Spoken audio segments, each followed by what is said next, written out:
Bienvenidos amigos al programa de esta tarde, domingo 19 de marzo del 2017, ahora con una nueva edición de ¿Qué hay de nuevo? Soy Néstor Araujo. Hoy cuento en primer término con la grata presencia de la doctora Patricia Lázaro Benítez. Ella es especialista en rehabilitación oral.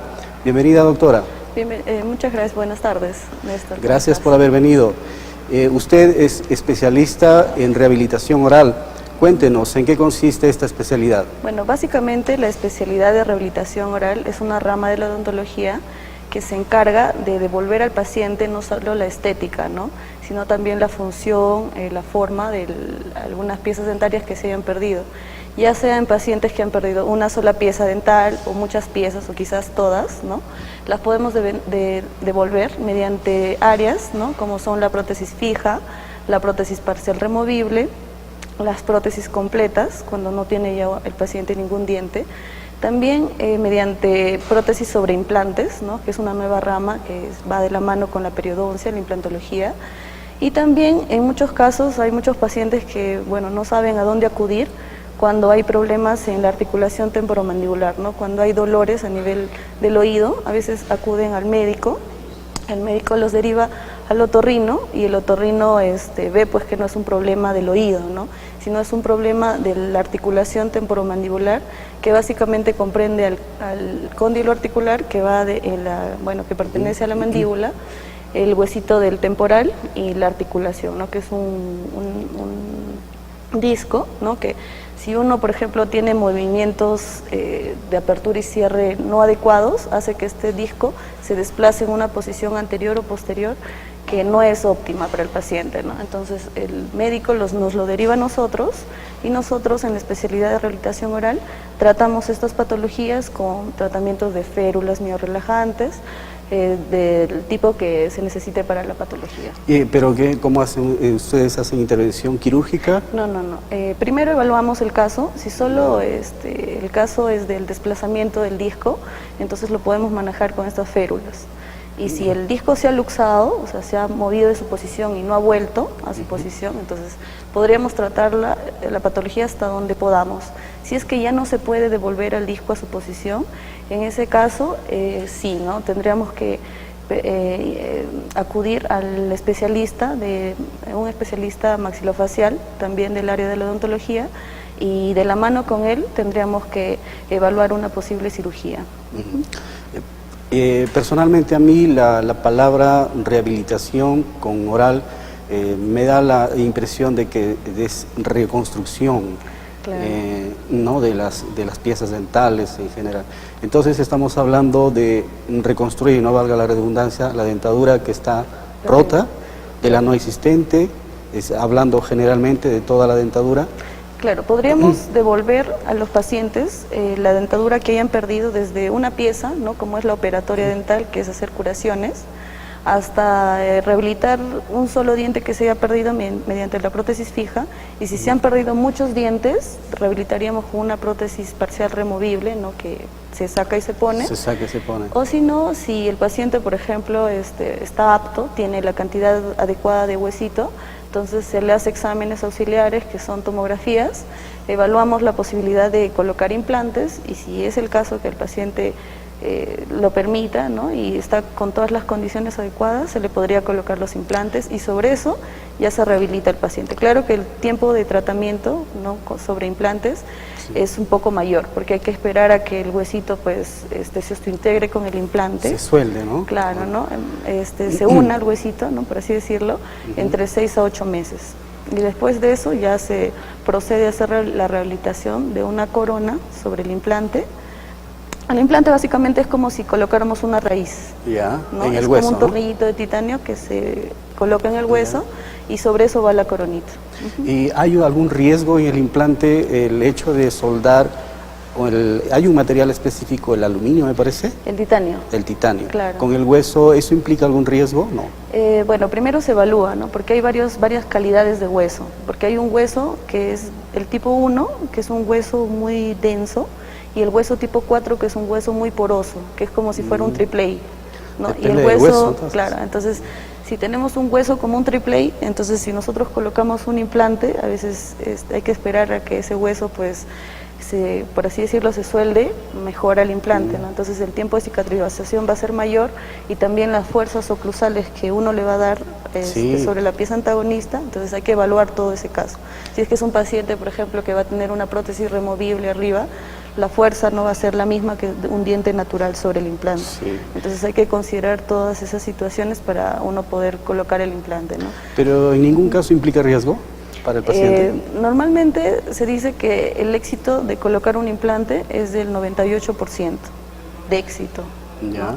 Pero después ya cuando uno rehabilita y uno coloca ya la coronita sobre el implante, ¿no? Entonces hay que evaluar qué tipo de fuerza se le va a dar a ese implante, ¿no?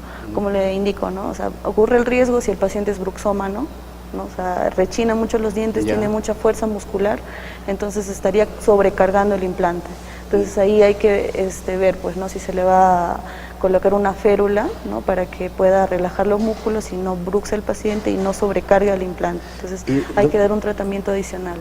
Doctora, ¿qué es más recomendable? ¿Un implante o una prótesis fija? Removible? Por ejemplo, si uno no tiene un diente, ¿no? Y por ejemplo cuenta con todas las condiciones, el huesito tiene espesor tanto en altura como en grosor y en calidad, entonces sería ideal colocarse un implante. Yo sugeriría un implante, ¿no? Pero ahora hay que ver también los costos. El costo de un implante es mucho mayor que el costo a una prótesis fija. O sea, definitivamente es mejor colocar el implante porque el implante también mantiene la cantidad de hueso, ¿no? Como si fuera una raicita, porque cuando uno tiene por lo menos una raíz, el huesito no se reabsorbe y se mantiene en el tiempo, pero cuando uno pierde una pieza, esa raíz se ha perdido, entonces el huesito, como ya no hay la raíz, empieza a reabsorberse y el hueso empieza a colapsar, tanto en altura como en grosor. Entonces ahí ya, pues en ese caso nosotros no podríamos colocar un implante, ¿no? Tendríamos ya la opción de solo colocar una prótesis fija, a no ser que coloquemos un injerto de hueso, ¿no? Para aumentar el volumen que se ha perdido y poder colocar el implante. O sea, de todas maneras hay solución para colocar un implante, que es lo más adecuado, ¿no? Claro. Pero al colocar una prótesis, ¿no hay el riesgo de que por ahí, por alguna fisura microscópica, se vaya acumulando la materia, se vaya introduciendo? ¿En el implante o en cualquier prótesis? En la prótesis. Por ejemplo, en una prótesis fija, el tiempo de vida, se dice, de una corona, ¿no? Unitaria, es de aproximadamente 15 años, según los estudios, porque cuando uno muerde, ¿no? Ejerce fuerzas. Nosotros al morder, con el tiempo, el metal, ¿no? Que nosotros para hacer una prótesis hacemos una prótesis metal cerámica. Por dentro va el metal en algún momento se deforma. Al deformarse, así hay un buen sellado en el tallado o en la preparación que nosotros hayamos hecho para hacer para rehabilitar ese dientecito. Entonces con el tiempo ese material se deforma, entonces pueden filtrar los microorganismos, ¿no? La comida, por eso que se recomienda cambiar las coronas cada 15 años. Es igual, buen ¿no? tiempo, ¿no? Claro, porque ningún tratamiento es eterno. Pero en el implante no tendría que hacerse, no hay ese riesgo de que se vaya filtrando. Ahora, los implantes también, bueno, hay varios tipos, ¿no? Hay implantes, los implantes quedan para siempre en el hueso. Lo que sí se cambian son las coronas, porque hay coronas, varios tipos de coronas, ¿no? Coronas cementadas, coronas atornilladas, ¿no? Las coronas atornilladas nos permiten desatornillar la corona, sacarla, ver cómo está, si puede haber algún problema alrededor del implante y bueno, volverla a colocar si es necesario. ¿Una prótesis no es un puente? Una prótesis es un puente. Pero yo he visto casos de que a conocidos que se les ha caído el puente. ¿Por qué? Puede ser porque, puede ser primero porque ha filtrado, ¿no? Pueden haber microorganismos que ha filtrado, puede ser por el tiempo también de vida de esa corona que ya pues caducó, puede ser porque quizás el tallado no ha sido óptimo, la preparación para colocar una corona no ha sido óptima, entonces el sellado entre la corona y la restauración de la corona y la pieza dentaria no es la adecuada, ¿no? Debería hacer el tallado de la pieza como cuando uno por ejemplo, tiene la tapita del Milo, no sé si se ubica. Sí, claro. Ya, encaja exacto en la lata, ¿verdad?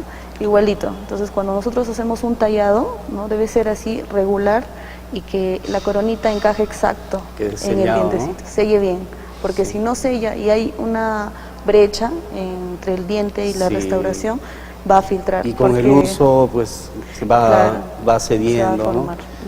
Y entonces, eso es en cuanto a la ausencia de las piezas dentales, ¿no? Y ahora nos ponemos en el supuesto de que hay piezas dentales pero deterioradas. ¿Qué tanta garantía puede dar el especialista de reconstruir un diente de manera óptima? O sea, que se vaya el paciente satisfecho, confiado en que no le va a pasar nada, por ejemplo, no sé, en una reunión. No sé si ha visto ese espectáculo, esa escena de Peter Ferrari, se le cayó la dentadura en plena presentación en televisión. Claro, por ejemplo, él tenía en ese caso una prótesis removible, ¿no? Las prótesis que, bueno, se sacan y se colocan y se ponen. Sí. Estas prótesis removibles no solo se apoyan en los dientes, sino también en el tejido blando, que es el paladar. Entonces, ahora, en ese caso, nosotros hacemos unos ganchitos que van a ir adosados a los dientes, ¿no? Ahora, supongo que al momento de haber hecho la prótesis, estos ganchitos han estado flojitos, no han estado en las zonas adecuadas de retención para que puedan cogerse bien. Aparte, no solo la retención se da en los dientes, sino también en el tejido blando, ¿no? Que es el paladar. Entonces, al nosotros tomar una impresión que selle bien y que copie bien el fondo de surco, ¿no? El fondo de surco es un espacio entre el carrillo, que es el cachetito, y el huesito, ¿no? El reborde alveolar que nosotros tenemos. Entonces ahí también tenemos un sellado que es similar al que le expliqué de la latita, ¿no? En el diente, pero en este caso es en el tejido blando. Entonces, no solo tenemos que, para hacer una prótesis removible, no solo tenemos que adherirnos, tener los ganchitos que sellen bien en los dientes, sino también en el tejido blando. Entonces, teniendo la seguridad de que la prótesis tenga un buen soporte en el tejido blando y también se adhiera bien a los dientes, entonces vamos a garantizar que la prótesis no se mueva, ¿no? Eso es en cuanto siempre a ausencia de los dientes, ¿no? Claro. Y ahora, cuando a lo que quería ir, a los dientes, pero deteriorados. Ya, por ejemplo, ¿se coloca una estructura por dentro o solo es resina? Mire, por ejemplo, siempre llegan los pacientes que tienen caries profundas, ¿no? Entonces dice, ¿cuándo yo hago una corona y cuándo ese diente está solo para una restauración de una resina? ¿No? Entonces, el paciente llega a la consulta a veces con mucho dolor. Entonces hay que hacer una endodoncia ya porque el diente ya llegó la pulpa, la caries a la pulpa, ¿no? Entonces ahí hacemos el tratamiento de la endodoncia, que es retirar los nervios para que no haya sensibilidad, ya no haya dolor en esa pieza. Y si el diente todavía tiene el 50% de estructura, ¿no? O sea, por lo menos la mitad del diente. Por lo menos la mitad. Por lo menos la mitad del diente, entonces todavía se podría optar por una resina. Pero si ya hubiera perdido la mitad del diente, entonces ese diente prácticamente ya no tiene mucha estructura de donde pueda resistir el diente. Entonces, ¿no? Cuando uno muerda, va a fracturar esa pieza, ¿no? Es como si nosotros tuviéramos una mesita y le cortamos la mitad, ¿no? Si nosotros nos apoyamos en una esquina y le pegamos esa mitad, en algún momento se va a romper, porque no hay estabilidad. Pero si nosotros pegamos quizás tornillitos alrededor y colocamos un arnés de fierro y nos apoyemos, entonces va a tener más resistencia. Es como una especie de cimiento para una casa, ¿no? Claro. Tiene que estar bien fuerte. ¿No? Si nos acompaña el próximo bloque unos minutos más. Okay. Entonces, amigos, volvemos con la doctora Patricia Lázaro, ella es especialista en rehabilitación oral.